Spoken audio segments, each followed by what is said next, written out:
ya Congo Télévision avec Jean-Luc Neko. Chaque jour, information.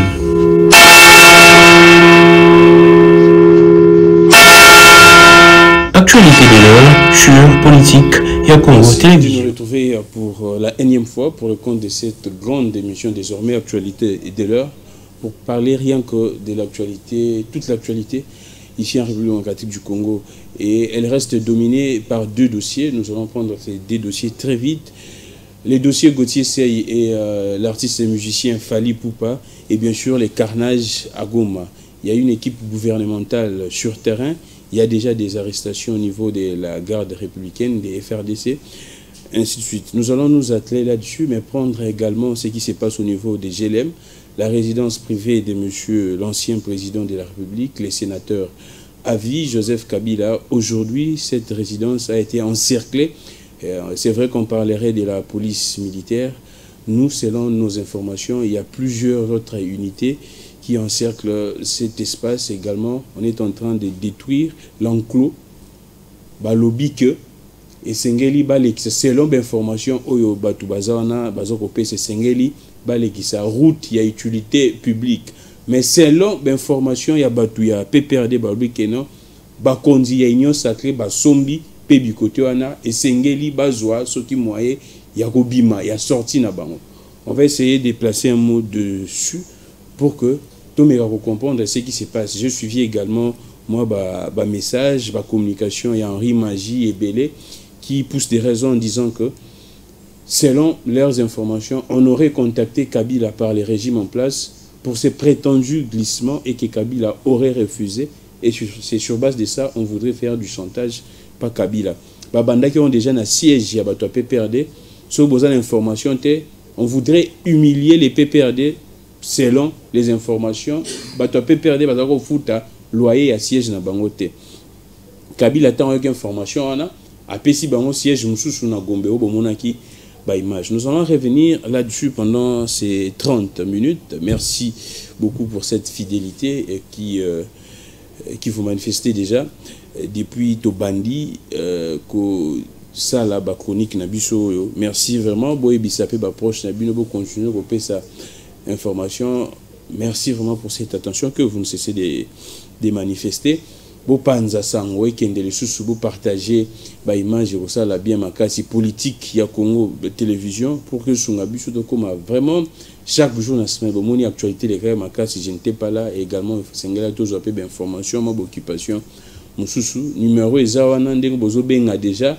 Et puis à part ça, il y a les comptes Twitter et Sikatozawana très permanents pour vous donner des informations. On a bellement Moussoussou. Alors, sans plus tarder, nous allons prendre très vite les dossiers Gauthier. Vous savez très bien, code d'éthique à déontologie à journaliste.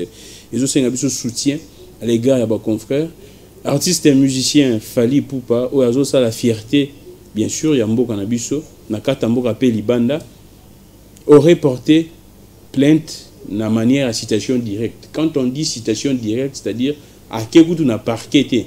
Donc, bah, les manions sont à réunir en haut, yemora kembalamoko na tribunal. Et on va bien à citation directe. Parce que ceux qui ont porté plainte, bah, porter un parquet, parquet, bah, nous, ça, la haute, bien à la phase inquisitoriale. C'est-à-dire qu'à nous, mener une enquête pour qu'à réunir des éléments. Et puis, ceux qui ont moniqué, non, opportunité de poursuite, ça, n'atindiango na tribunal.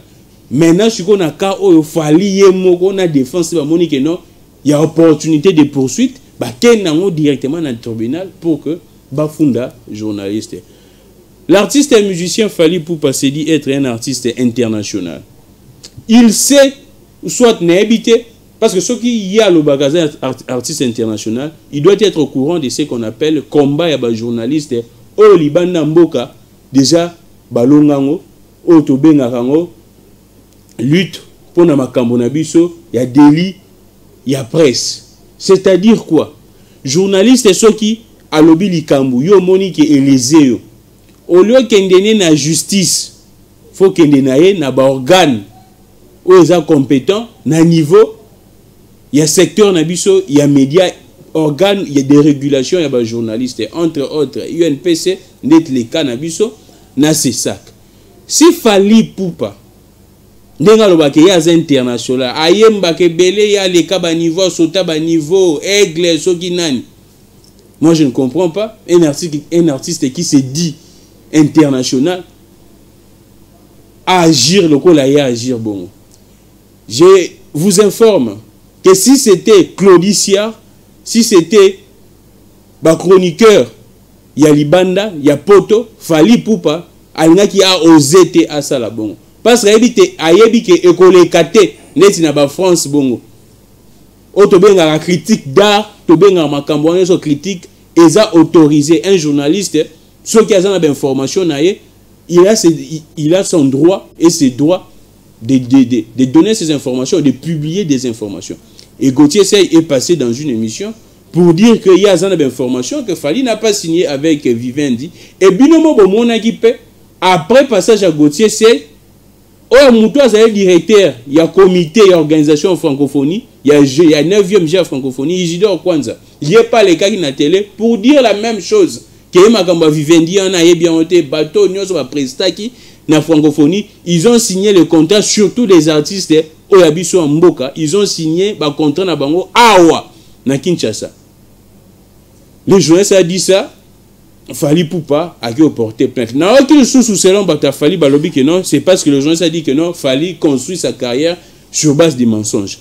Mais si vous voyez que eza bongoté, loi ya sika ya presse ute kobima awa, ezaki promulgué loi ya Patrick Mouyaya, ezaki bongo projet de loi et comme chiko loi ya sika ya presse lobini. Droit de réponse, vos réparations, c'est clair. Si Fali Poupa est international, n'engeye alobakaza international, il peut envoyer son porte-parole. Il a des journalistes au balobelakaye, chroniqueurs. Pourquoi ne pas envoyer son porte-parole pour faire un droit de réponse? Il faut aller dans le tribunal pour que yo la kisakeno yo za tout puissant. C'est ce qui nous dérange nous maintenant la presse. Et nous allons to la qui s'appelle Fali que yé a commis à niveau haut ya zo mona a commis tout puissant, a commis Dieu le Père. Je vais vous rappeler un peu ce que Fali a fait avec Karine Mokonzi. Kaka makamuna bango ba guerre ya makama musique. Fali Poupa longoli sa journaliste Karine Mokonzi na RTGA. Parce que abenga mokolo RTGA chaîne abiso tout ozala wana vient abiso abenga tellement aza pire vient naé journaliste a longa musala parce que a critiqué là c'est Fali et il s'attaque comme ça à plusieurs journalistes et toutes ces émissions, toutes ces interviews, il ne fait s'attaquer aux journalistes en disant que le journaliste ba professionnel te yepo naé ba journaliste professionnel baza oyo il y a Côte d'Ivoire et Sika Kendara na oya poto. Quand Fali le dit, à mon avis, ce journaliste a porté plainte, personne n'a porté plainte. Il a dit ça, et il dit ça dans ses interviews que pour lui, journaliste, chroniqueur, il y a un bon avis, yebi monsala te, sala monsala bien te. Et ça, c'est vraiment une insulte. C'est de l'injure. Il y a mon avis, journaliste a porté plainte. Non, c'est quoi il Fali, parce que Gauthier c'est ça les critiques d'art naïe que Fali Poupa n'a pas su chanter la dernière répétition yagé de la francophonie. Aussi longtemps Gauthier Seye il a dit à tiena ba témoin entre autres Yves Bouya na Edmond Zuba parce que bazalaki la veille na butu wana il y a avant cérémonie ouverture il y a francophonie et que Fali Poupa quoi ko yemba te yango batiela qui est semi live bongo ou soit playback ou asala ki wana. Makamwana nyoso ya mwa Fali se senti les alobi ake na justice. Au lieu abanda na droit de réponse, aboko bana na droit de réponse. Aussi longtemps na plateau wana Gauthier Seye bazaye pena ndeko moko, Manix n'a pas sembote qui défendait et Fali Poupa. Pourquoi est-ce que Manix n'a pas su donner des éléments? Bon, on le qu'il n'a pas su. Mais comment est-ce que Manix qui défendait également Fali, qui critiquait quand il y a fait Rego là, toi fait Rego là, porter Manix plainte. Et que Fali, Yemoa Monique, non, on a citation directe. Plainte de citation directe. Donc, tous les éléments sont réunis pour parler d'une infraction et puis pour parler selon l'opportunité et la poursuite. Je te dis, Fali Poupa, c'est l'heure. Ceux qui déjà déposé plainte au sein de la citation directe, c'est l'heure de retirer cette plainte. Et selon nos informations même, il y a déjà cette citation directe. Bon, Gauthier Seye Nanzela pour que ba humilier. Attends un jour, ba la lisa te na cachot pour que ya monake aza lavé. Mais qui ne sait pas ndenge batutu ba yebi yemoko pa lo bango makamu autotune, qui ne sait pas que Fally utilise autotune, qui ne le sait pas. Et maintenant quand un journaliste elle dit, Papa Wemba même père son âme l'a dit également que Fally utilise des machines ainsi de suite. Pourquoi est-ce qu'il est dérangé yemoko ndima ngo makamu autotune? Pourquoi ils ont dérangé de s'apprendre comme ça à un journaliste? Et moi j'ai dit à Fally Poupa, au quoi il a faux poule peine à payer organisateur. Au quoi il a faux poule, on est balou na balle poule à payer organisateur. Tant que on a poule on a payé organisateur. Na public yaye na arbitre yaye, yo siko quoi na poule wana. Obi mela wapi. O eza musique te, o eza Karine Mokonzi te, o monela ki parce que wana chronique musicale bino na bino. Et puis selon nos informations, Fally profiterait de la position d'un de ses proches qu'on appellerait un certain Soule Kauka, qui serait le conseiller Yassama Lukonde. Si on Sama Lukonde, déjà bilan Sama Lukonde à Kokoso, bilan nayo étant que premier ministre ya Kokoso. Mais vous gardez des gens oyo bazako étouffé liberté à presse. Aussi longtemps au Konzamboka le chef de l'État. Le chef de l'État azako prôner liberté d'expression, liberté à presse. Yo sikozo bomba batu oyo bazako utiliser kombo na yo pour manipuler la justice. Que biso to ça conseiller ya Sama Lukonde boina boy. Sama Lukonde tozako benga yo ocha batu wana mosika na yo. Selon nos informations, Fally serait en train de profiter de son proche collaborateur qui est également le conseiller à Sama Lukonde, un certain Soule Kauka. Ndazo salara makambwana. Mais j'ai dit à Fally Poupa, oza aigle, ndengo lobaga. Mais tu risques de laisser tes plumes. Yeba soko aigle soka laisser ba plume nae. Alors comment ndengeni? Moi je n'aimerais pas utiliser des expressions, soit des termes, des concepts au bo utiliser en musique. Mais sache que okwe nesika mabe, okwe nesika ya bato bayebi droit na bango. Bayebi ba droit na bango. Bayebi mobeko. Au sein de la gêne, la musique, ba droit na bango te. Mais biso ne siko droit eza domaine na biso. Eza pena domaine na biso. Et quand tu penses que tu détiens des éléments, sache que biso peut te détenir, tout ça qu'on détenir des éléments na biso. Investigation pena eza domaine na biso. O to so bandano kaka malembe to yebisa yo revenir na bon sens, ça la retrait. Il y a citation directe na wana. Soko sali yango te. Kombo na yo encore luka kombo no yebana tina bo Océanie kombo no pende ko yebana bien na bo Océanie to bando tango chaque jour to sou kana émission te to betelo ba tweet to betelo ba article to betelo na émission et toutes les émissions politiques yo pende ko yebana.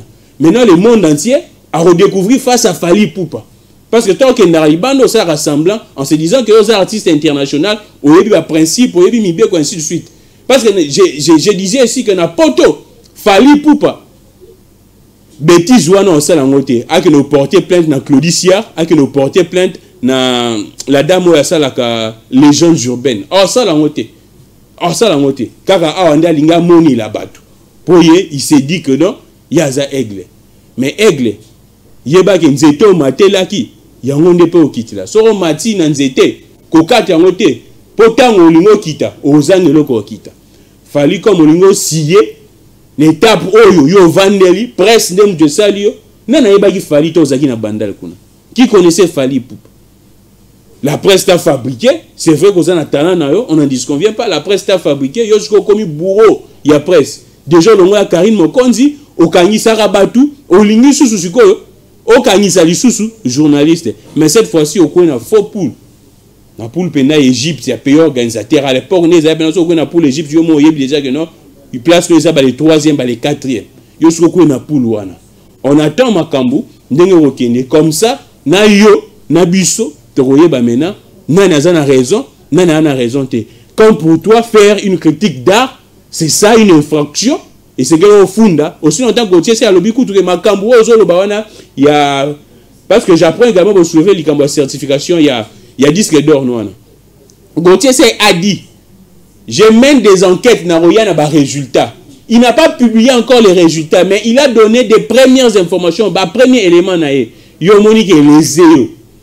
Au lieu, au tin droit de réponse, yo bi au sauter bas niveau encore yo obengaka trouva soli a sauter ba niveau biso pe to okutana biso na nzela no biso nyonso okutana biso. Je vais prendre très vite Carnage à Goma.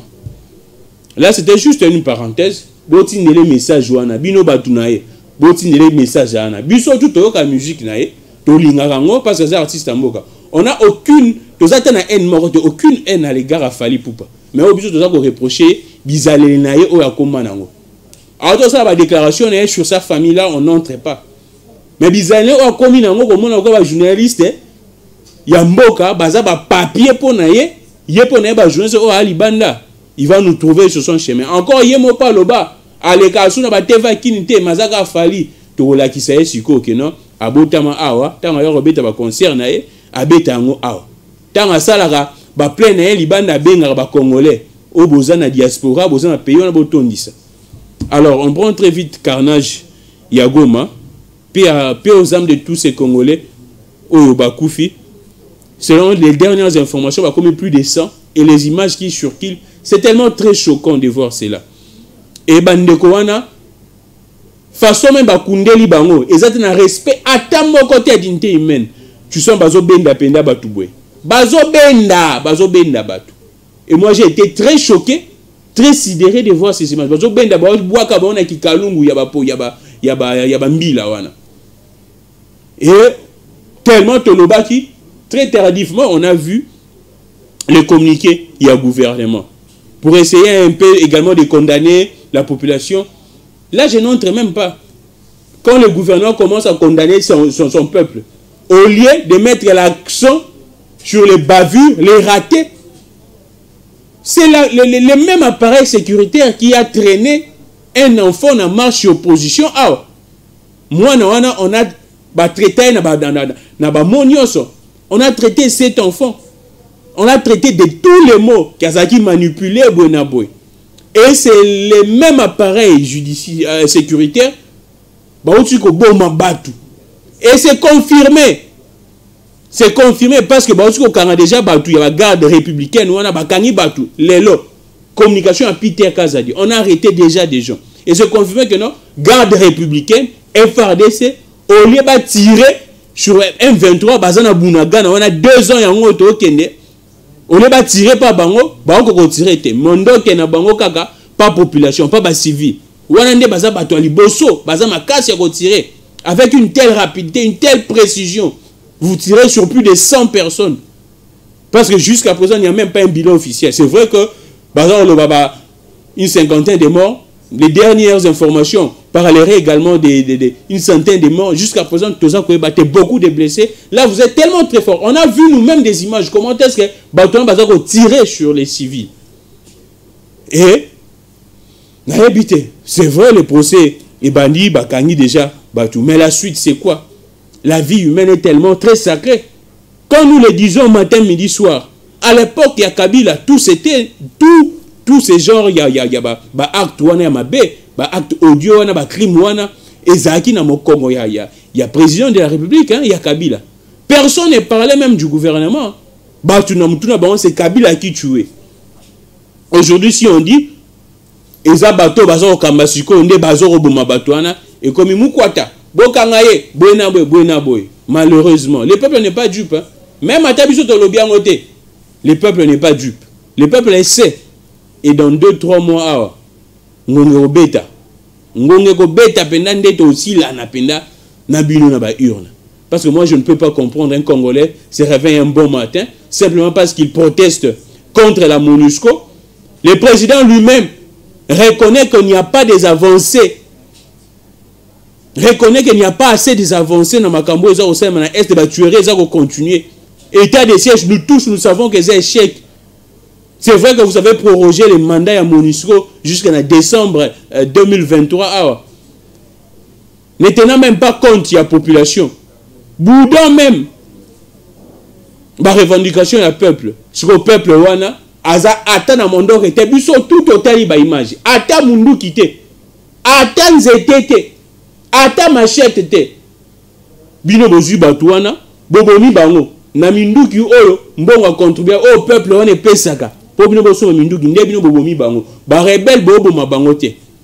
Et tout ça, et koti, nakati, il y a passif, il y a régime. Et ça fait partie de votre bilan.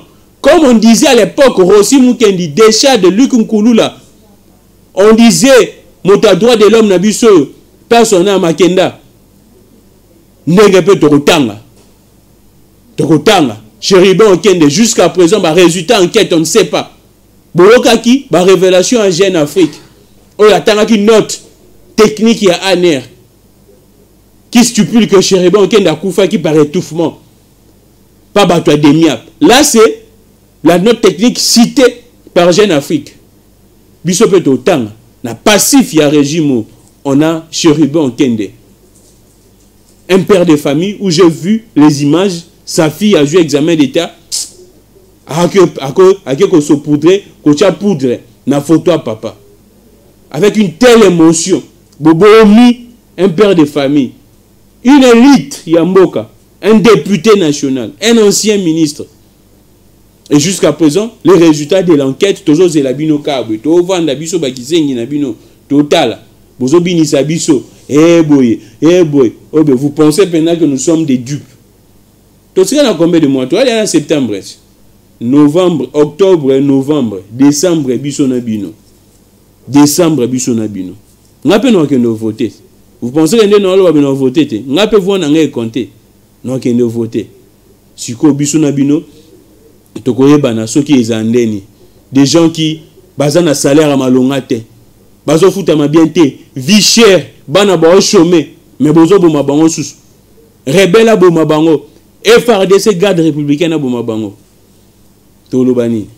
On va chuter très vite parce que toi quand on a 30 minutes on ne prendra pas trop de temps. Makambouya GLM et bandaki depuis je pense le samedi to yogi ka beto vandi et puis le samedi na problème à connexion ba réseau na biso. Batu baoche ba mega na bango bazo salela ngote ba forfait na bango pouf connexion mabe ça me dit connexion mabe na réseau moro boya alors ya za leader ba réseau ba dédommager pe batute mboko na biso kabo et malheureusement le peuple pas yeba rapé ba droit na été avandi na ye ba lié pe ba mega na ye ba lié pe ba giga na ye avandi na ye information ye oh non on veut casser détruire enclos ya GLM ya Kabila. Qui information, oh non, banibatia route, il y a utilité publique. Et c'est sur ordre, garde républicaine, vous voyez ça là, Makambouana. Tomoni, document correspondance est sur qu'il est na toile.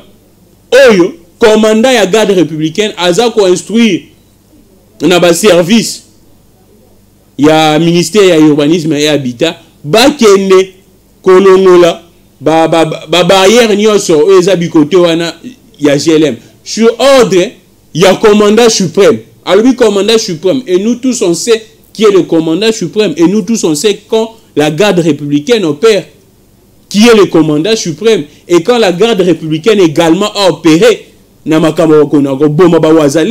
sait le commandant suprême. On sait l'ordre vient de qui.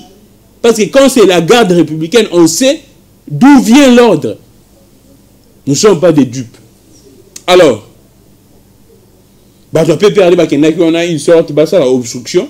Tout le monde qui va tirer moi. Lélo, natongo dimanche, l'obézaki dimanche, lélo natongo tous information que non. Garde républicaine, police militaire, unité belé encerclé GLM. C'est vrai, moi je n'entre pas dans les débats, il y a l'égalité ou non, comment non, je n'entre pas dans les débats là. Mais quand un citoyen se sent qu'il est visé, il est frustré, et surtout que la population a kendaka bikoté à bateau baza ba victime. Vous pourriez être dans les bons, dans les droits, dans la normalité. Mais le modus operandi, la façon dont vous opérez, ils ont fait croire qu'il y a un acharnement contre Kabila. C'est vrai, Boyebinga, j'ai été très critique dans la gestion de Kabila. J'ai été très critique. 18 ans Kabila, ça là, peuple congolais, Nyokwami, le peuple est paupérisé, clochardisé. Je ne peux jamais prendre défense dans ma Kabila en termes de gestion. Mais quand il y a une injustice, ndenge to condamner la Kabila, ndenge nyoko la peuple, ndenge peut to condamner bateau dans un régime actuel, ceux qui bazon nyoko la baba. Quand on sent cet acharnement, Bokenda est sur la fondation, il y a musée. Pas Zoé, Nabiro Zoé. Récemment, il y avait également une tentative, il y a un maman Olive. Ce qui est un maman Olive. Il y a GLM. On sent vraiment qu'il y a tout un acharnement contre un seul individu. Pourquoi? Pourquoi cet acharnement? Moto Oyo, Bozaki na ye lobby. Bras dessus, bras dessous. Bozaki na ye lobby. Coalition MCC cache. Kabila Tali. Là c'est vous. Kabila Tali, à mon bateau, baza sérieux, on peut sa pouvoir. UDPS. Et ça, biso to Zaki te. Je ne sais même pas. Au Moussoussana matin à cheval. Vous voyez ce que dans les pouvoirs. Vous voyez ce que dans les lots suko. Bolingo na bino et simbité. Ndenge baloba bato balingana mingi so baboyani na rapé ma casse. Et comme il y a un règlement de compte. Parce que ce que nous assistons, on sent ces règlements de compte. J'ai suivi la vidéo d'Henri Magie qui dit clairement que non, c'est parce que Batindaki bémissia qui nous négocier dans Kabila et que Kabila aurait refusé, rejeté ces prétendus glissements de Baloui que non, que non, biso batouana en pouvoir. Si c'est le cas, on gère pas un pays comme ça. Je ne dis pas que ce que vous faites, ou soit vous n'avez pas le droit de le faire. Vous pourriez avoir le droit, mais la façon, procédure, ça est là.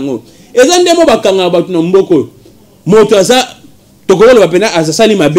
mais la manière dont vous opérez est comme si nous étions balamment victime.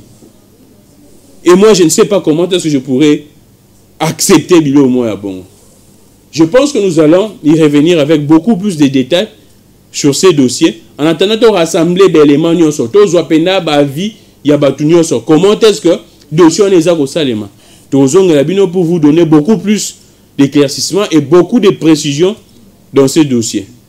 Merci beaucoup, abonnez-vous très massivement. Même les dossiers à Gauthier, c'est parce que selon des informations, l'obinde et Sengeli, Makamoto, je vais préciser un peu. Mais retenez déjà que Fali ne pourrait jamais battre un journaliste. Surtout Gauthier, c'est jamais. Bissonio so mon abisso. Falonga no bissonio so. Comme ça, à Kolonga, Gauthier c'est. Ce qui bateau oh ya kanisara ba parapluie nae ba koka ko faire taire ba journaliste était oh ya zo boulé que non ba ngonde ba repesa e makambo. Ba ko faire taire ba journaliste c'était lui pense que Fali représente quoi?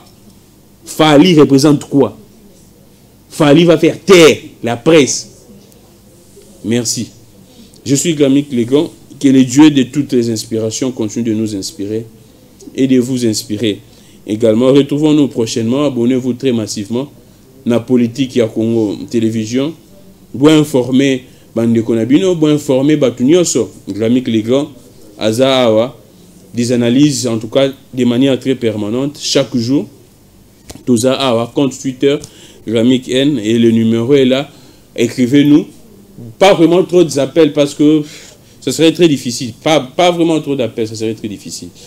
Au revoir et on se retrouve prochainement. Merci beaucoup.